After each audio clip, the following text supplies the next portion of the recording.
What's up guys, CJ here and welcome back to the Hybrid Network and our first review for Star Trek Discovery, the first Star Trek television series in 12 years since Enterprise went off the air in 2005. This series has been the topic of anticipation and excitement by some and wary anxiety by others, with the big question being, how political is the show going to get? For more, let's dive into a quick plot recap. Our episode opens with the Klingon leader T'Kuvma speaking to an assembled room of Klingons, attempting to unite the clans and return the Klingon to their rightful power against the Federation.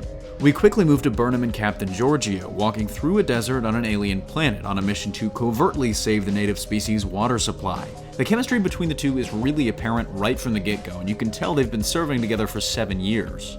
The Federation is called to investigate a damaged relay on the edge of Federation space when they find something that might have been responsible. Investigating, Burnham heads out in a thruster pack but is isolated when communications between her and the Shenzhou get scrambled. Burnham does find the object, and it is Klingon in origin, but when she's attacked by a Klingon soldier, she kills him with his own bat'leth. Even though it was in self-defense, this is seen as a provocation by the Klingon, and it threatens to end the Cold War as a massive ship uncloaks right in front of the Shenzhou. Quickly, the device the crew found lights up, revealing itself to be the Light of Ka'less, a massive signal beacon meant to summon the 24 Klingon houses, fulfilling a long-standing Klingon prophecy. Out of their depth, Burnham goes to get help from an unlikely ally, the Vulcan Sarek, Spock's father and Burnham's adoptive father.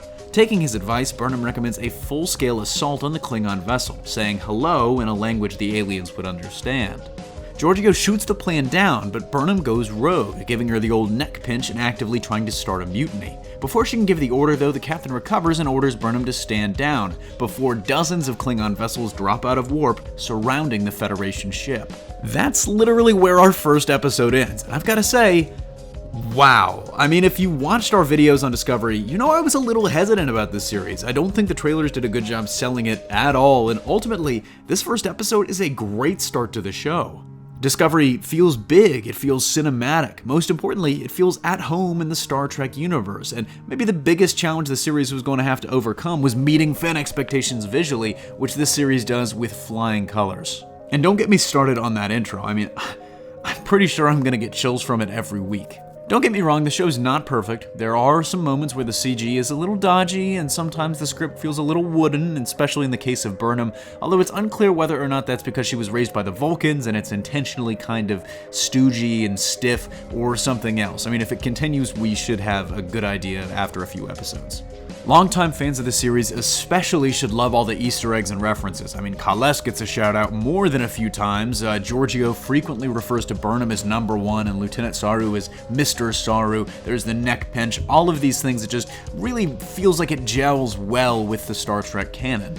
Speaking of Saru, he is the highlight of this premiere. Doug Jones is having the time of his life as the death-sensing paranoid science officer from the Shenzhou, and really, I thought one of the coolest touches was when he's talking about his species and how they were essentially prey. They were like cattle, more or less, and I'm really hoping that we get more of his backstory over the course of the season. Michelle Yeoh is also really good as Captain Georgiou, a soldier-turned-officer who's loyal to her crew and to Starfleet, but still has those soldier instincts, which makes for a really interesting duality and dichotomy so far in the new series.